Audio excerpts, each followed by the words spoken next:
आ चुका था और उसके इर्द गिर्द डॉक्टर्स भी इकट्ठा हो गए थे। बाहर खड़े सभी सीनियर्स उनका काम खत्म होने का इंतजार कर रहे थे ताकि वो अंदर जाकर अभिनव से बात कर सके। मोंटी, दूसरे सबूत का क्या स्टेटस है? तुम्हारे पास रिपोर्ट आई है या नहीं? अचानक बलराज ने पूछा। उसके जवाब में मोंटी ने कहा, मेरी कल रात को ही उस लड़की से बात हुई जो रिपोर्ट बना रही है। उसने आज सुबह वो रिपोर्ट भेजने को कहा था।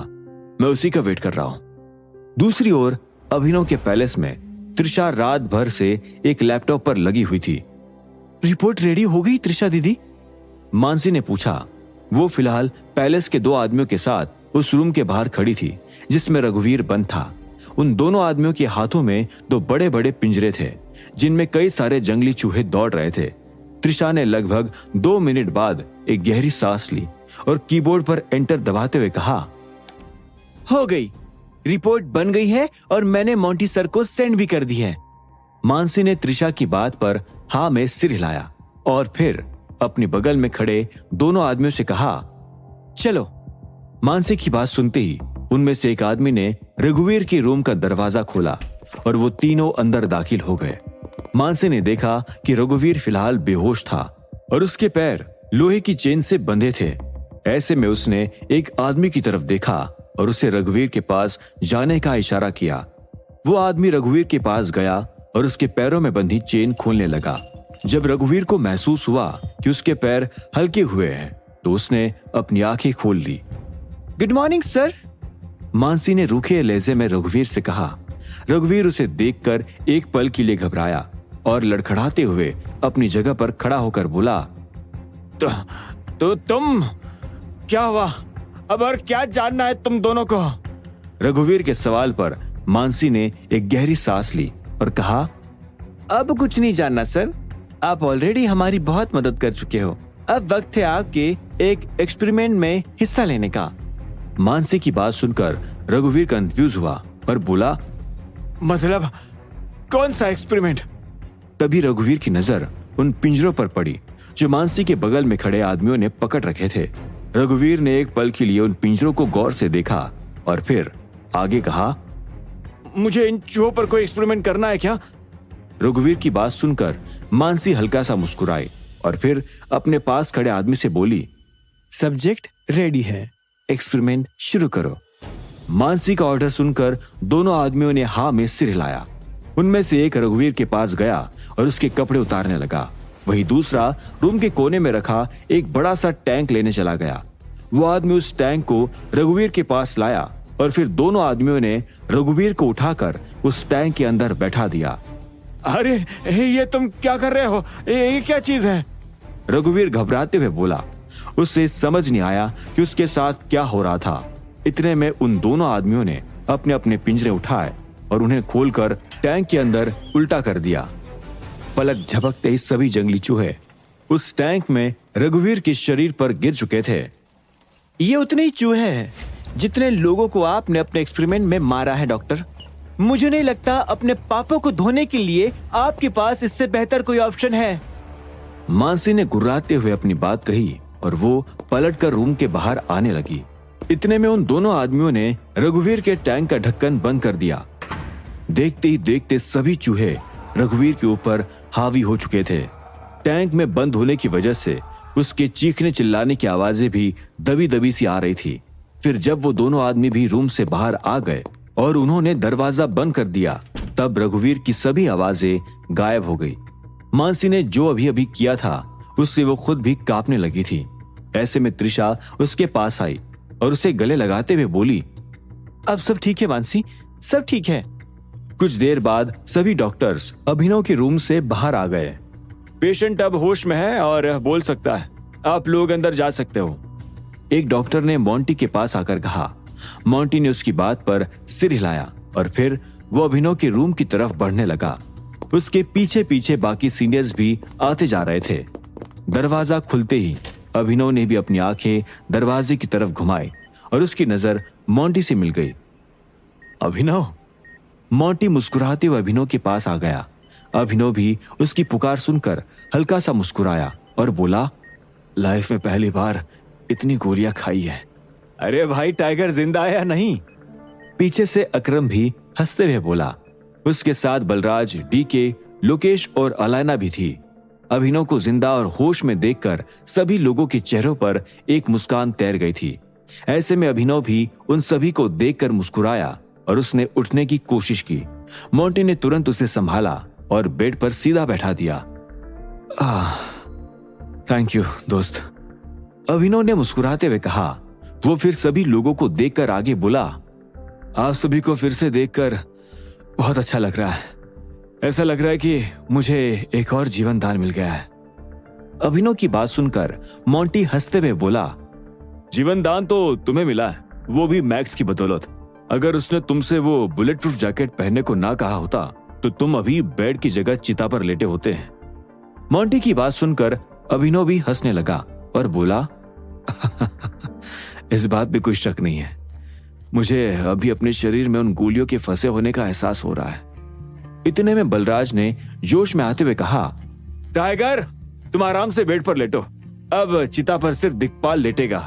तुम सिर्फ हाँ कहो, हम अगले 1 घंटे में उसका खेल खत्म कर देंगे। बलराज की बात सुनकर अभिनव ने एक गहरी सांस ली और कहा, मैं जानता हूं आप सभी लोग गुस्सा हो और आपका गुस्सा होना जायज भी है। दिक्पाल खत्म होगा, बहुत ही बुरी तरह खत्म होगा, लेकिन उससे पहले हमें उसे हर तरफ से चेकमेट करना पड़ेगा। अभिनव ने फिर मोंटी की ओर देखकर आगे कहा, वो घड़ी कहाँ है मोंटी, हड़बड़ी में खो तो नहीं गई? मोंटी ने तुरंत ना में सिर हिलाया और कहा, घड़ी हमें मिल चुकी है। इनफैक्ट अकरम ने उसे एक एक्सपर्ट के पास भी भेज दिया है, उसमें से वीडियो एक्सट्रैक्ट करने के लिए। मोंटी ने अपनी बात खत्म की ही थी कि इतने में उसके फोन पर मैसेज की टोन बजी। उसने तुरंत अपना फोन निकाला और देखा कि त्रिशा उसे दिक्पाल के खिलाफ रिपोर्ट फाइल भेज चुकी थी। ऐसे में वो अभिनव से आके बोला, ये लो, त्रिशा ने उस एक्सपेरिमेंट की रिपोर्ट भी भेज दी है। मेरी गिरिराज गंगवार से बात हो गई अभिनव, मैं अभी के अभी उसे रिपोर्ट तो भेज ही देता हूँ, फिर जैसे ही वो वीडियो रिसीव होगा उसे वो भी फॉरवर्ड कर दूंगा। मोंटी की बात सुनकर अभिनव ने हाँ में सिर हिलाया। उसे इस बात की बहुत खुशी थी कि उसके ना होने पर भी मोंटी ने सारा काम संभाल लिया था। तो अब हमें दिक्पाल के खिलाफ एक डिस्कशन कर लेना चाहिए। फॉर योर इन्फॉर्मेशन टाइगर, तुम अभी किस हाल में हो, जिंदा हो या नहीं, यह बात इस हॉस्पिटल से बाहर किसी को भी पता नहीं चली है। मीडिया में भी सिर्फ यही न्यूज घूम रही है कि तुम घायल हो। हमने ऐसा इसलिए किया ताकि दिक्पाल तक तुम्हारी कोई जानकारी ना पहुंच सके। अकरम ने अभिनव को समझाते हुए कहा। अभिनव ने उसकी बात पर हाँ में सिर हिलाया और बोला, ये बहुत ही अच्छा डिसीजन लिया है आप लोगों ने। दिक्पाल तब तक कोई एक्शन नहीं लेगा जब तक उसे मेरे बारे में कुछ पता ना चल जाए। अकरम ने भी अभिनव की बात पर सिर हिलाते हुए कहा, हाँ, और मैंने उसके पीछे जासूस भी लगा दिए हैं। लेटेस्ट अपडेट तो यही है कि दिक्पाल फिलहाल अपने घर में ही बैठा है। अकरम ने अपनी बात खत्म की ही थी, इतने में उसका फोन बजने लगा। जब उसने स्क्रीन देखी तो पाया कि वो उसके आदमी का फोन था। अकरम ने तुरंत उस फोन को उठाया और कहा, हेलो, क्या हुआ? बॉस, यहाँ नीचे कोई आदमी आया है, वो आप सभी से मिलने की जिद कर रहा है, बोल रहा है कि वो आप सभी को जानता है। उधर से अकरम के आदमी ने कहा। ऐसे में अकरम अपनी भुई तान कर बोला, कौन है वो आदमी और नीचे सिक्योरिटी है या नहीं? उनसे कहो कि वो उसे भगा दे। जवाब में उसके आदमी ने कहा, बॉस, ये आदमी अपना नाम राणा अग्निहोत्री बता रहा है। इसे बहुत डराने और धमकाने की कोशिश की, लेकिन ये यहाँ से हिल ही नहीं रहा है। राणा का नाम सुनते ही अकरम दंग रह गया। उसकी आंखें अपने आप मोंटी की नजरों से मिलने लगी। मोंटी ने इशारों में ही अकरम से पूछा कि वो किस आदमी की बात कर रहा था। अकरम ने उसे एक पल के लिए देखा और फिर फोन पर कहा, मुझे जरा उसकी फोटो भेजो अभी के अभी। कुछ ही सेकंड्स में अकरम के पास उस आदमी की तस्वीर आ गई। उस तस्वीर में वाकई राणा को देखकर अकरम की आंखें बड़ी हो गई थी। रूम में खड़े बाकी सभी लोग कंफ्यूजन में एक दूसरे को देख ही जा रहे थे। फोटो देखने के बाद अकरम ने तुरंत फोन वापस अपने कान पर लगाया और कहा, उसे भेज दो। ठीक है बॉस, उस आदमी ने कहा और अकरम ने फोन काट दिया। बलराज ने एक पल के लिए अकरम को देखा और फिर पूछा, कौन आ रहा है अकरम? तुमने किसी को बुलाया है? बुलाया तो नहीं था, मगर मैं उससे आने से मना भी नहीं कर सकता हूं। अकरम ने एक गहरी सांस लेकर कहा। ऐसे में वो लोग और भी ज्यादा कंफ्यूज हो गए। अभिनव को भी समझ नहीं आया कि अकरम ने किसे अंदर आने की इजाजत दी थी। ऐसे में वो गहरी आवाज में बोला, अकरम। इतने में अचानक रूम का दरवाजा खुला और राणा धीरे धीरे अंदर आ गया। राणा को देखकर रूम में खड़े सभी लोगों की आंखें फटी की फटी रह गई। खुद अभिनव भी उसे देखकर काफी हैरान था। तुम क्यों आए हो यहां? बलराज ने अपने चेहरे पर शिकन लाते हुए पूछा। इतने में मोंटी भी बोला, डैड आप? अभिनव ने कुछ नहीं कहा। वो बस राणा को भोए तान कर देखे जा रहा था, क्योंकि अभिनव उसे उसकी गलती के लिए माफ कर चुका था। इसलिए अब उसके पास राणा से नफरत करने की कोई वजह नहीं थी। हालांकि इसका मतलब ये नहीं था कि वो राणा की तरफ दोस्ती का हाथ बढ़ाना चाहता था। राणा की अहमियत अभिनव की जिंदगी में अब सिर्फ एक अनजान जितनी ही थी। राणा भी एक पल के लिए रूम में मौजूद सभी लोगों को देखने लगा। उसने फिर अपनी नजरें झुकाई और एक गहरी सांस लेकर कहा, माफ करना टाइगर, मैं बिना बुलाए आ गया, लेकिन मुझे टाइगर की फिक्र हो रही थी। कुछ वक्त पहले भी टाइगर की मौत की खबर आई थी और मैं डर गया था, लेकिन इस बार न्यूज में जब मैंने देखा कि उसे कई सारी गोलियां लगी है तो मैं बहुत बेचैन हो गया। राणा की बात सुनकर अभिनव अब भी उसे इस तरह से देखे जा रहा था मानो वो उसका मन पढ़ने की कोशिश कर रहा हो। वहीं दूसरी तरफ बलराज ने एक पल के लिए कुछ सोचा और फिर अकरम के कान में फुसफुसाते हुए कहा, कहीं इसे दिक्पाल ने तो नहीं भेजा अभिनव की खबर निकालने के लिए? बलराज की बात सुनकर अकरम भी चौंकन्ना हो गया।